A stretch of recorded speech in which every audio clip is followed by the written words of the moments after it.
Do you feel that the majorities are voting the governments in the right direction most of the time?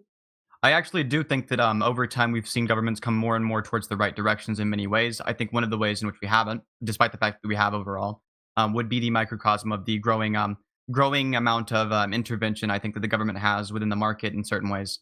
Obviously, regulating certain aspects of the market is important, but I think the government will oftentimes do things like protectionist policies that harm the market overall, not for the sake of the betterment of society overall, but instead for the betterment of the capitalist elite in that country. Do you define yourself as a market socialist? Yes. Oh yeah. So what does that mean for the audience? Sure. So a market socialist would effectively be somebody who is in favor of some kind of means of making sure that there's democratic control over the means of production, while also making sure this exists within a market. So examples of the types of policies would be social wealth funds, which I think are really good for that, and worker cooperatives, which I think are also very good for that.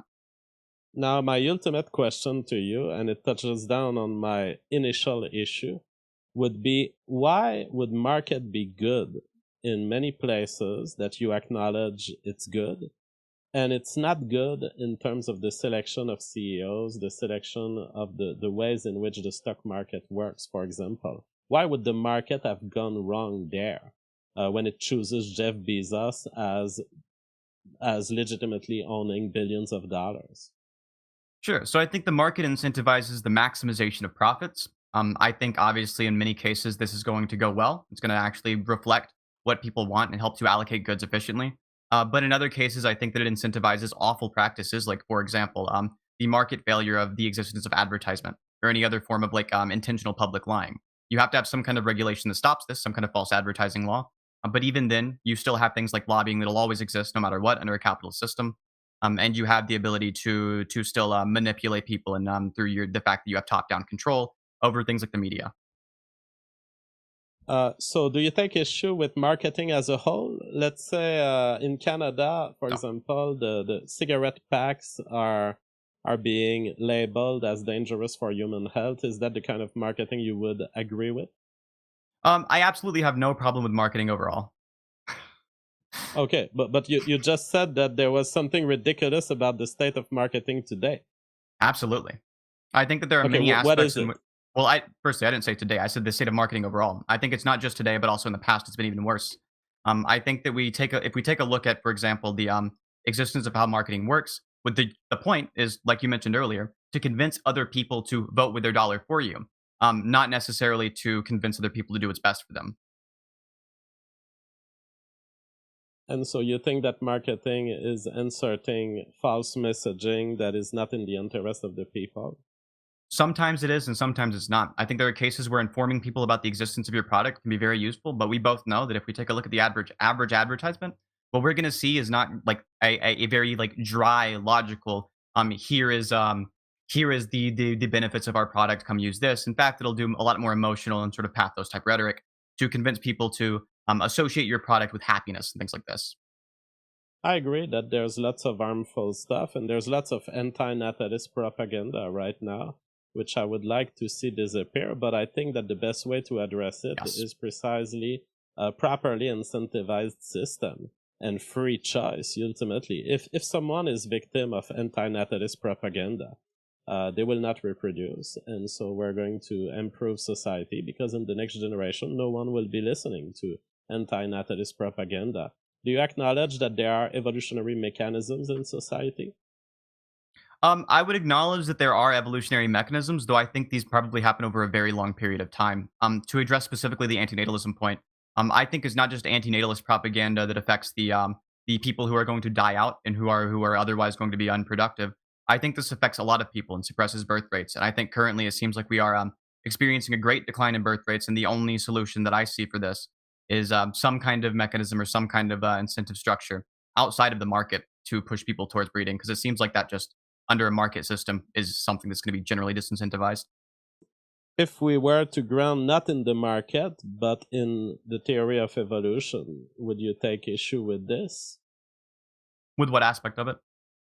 Well, if we were to say, all right, there are certain ways in which we can direct society in terms of eugenic or dysgenic effect of our policies, and we will consider this when we do decisions? Do you take issue with considering the theory of evolution as part of policy management?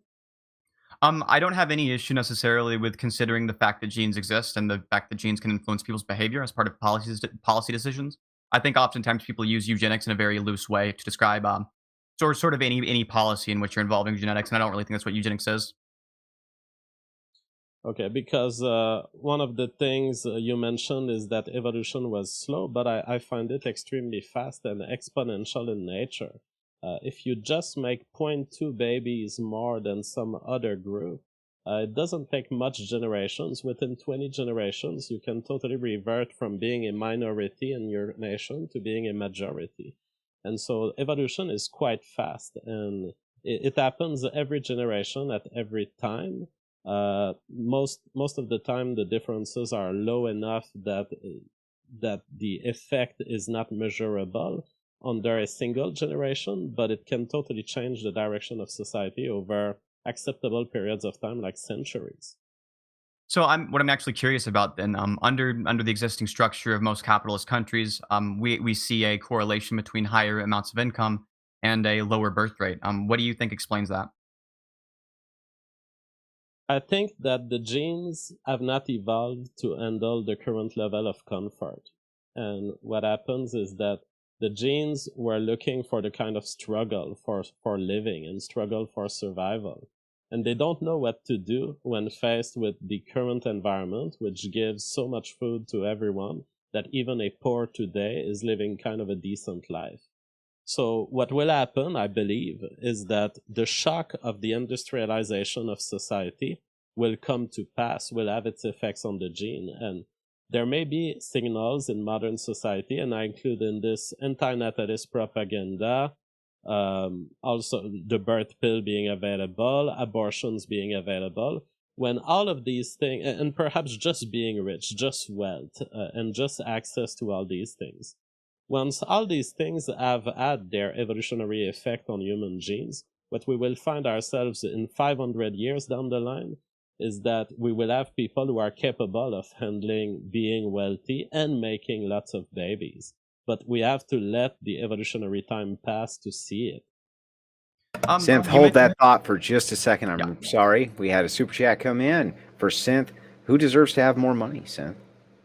Sure. So the people who deserve to have the most money in society are the ones who are being the most productive on an individual level. I think what this does, making sure that you have some kind of isolation, gives you a very simple incentive structure. It also makes sure that it doesn't run amok. And JF, is there historic evidence that you can keep capital from working with the state and growing it? Well, historical evidence. I guess you could look at early American society and realize that the state, while its role in warfare and diplomacy and military and police stuff may have been great, other than this, the state was not necessarily a tool as it is today of micromanagement of corporate life. And so a lot of successes of early American society might be the kind of evidence you look for. But in general, we can just know from theory that the incentive structure in the free market are designed to favor innovation and will favor it in the long run, whereas the incentive structure of the state is based on democracy right now and most of the time, and therefore will favor the control by the mob. So just from these elementary theoretical consideration, you can know what's going on. And Synth, what we ended up on was birth rates. And you had a query about that as well. I don't always read the super chats during the debate, only if I think that they're pertinent to what you're talking about. Go ahead, Synth. All right. Yeah. I'm kind of curious, JF. Do you think that if we had some kind of mechanism for making it less likely for poor people to breed through an artificial means, do you think this would improve society overall, like creating some flat floor at which people aren't allowed to breed? No, I think that some kind of centralized decision making of that kind would probably end up selecting the wrong poor people and would select away certain talents. I truly believe in letting nature do its thing. And if you had to decide to label people as poor and select them away from existence, inevitably the authority that makes that decision will be subject to corruption. and bad choices. And for the same reason that I reject central control in socialism or distributed control through democracy, I would reject poor labeling of that kind. Sure. So under the existing system, what we see is poor people breeding much more. You even mentioned abortion as one example of a thing that you think would incentivize against certain kinds of people breeding more. But it seems to be the case that abortion doesn't. In fact, if you look at the demographics who are most likely to have an abortion, they end up being the ones who breed the most. The people who are the poorest breed way more than people who are the rich.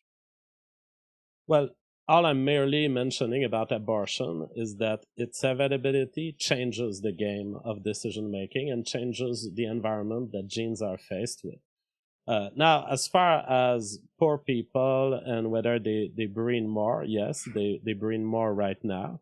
And it's not an issue with me. As long as I think that part of why they breed more is an issue, which is that there's social welfare already existing in our society. But in a theoretical society where they would deserve the value of their work and whatever amount of money they can use to sustain the existence of their babies would have been won fairly, not through social welfare, I wouldn't take issue with poor people making babies. As long as they can provide enough labor to the society that they can be rewarded with a given amount of money consensually, that's not an issue. They've shown that despite being poor, they were capable of doing something. So it's interesting you mentioned welfare causing people to breed more. Is this something you actually believe?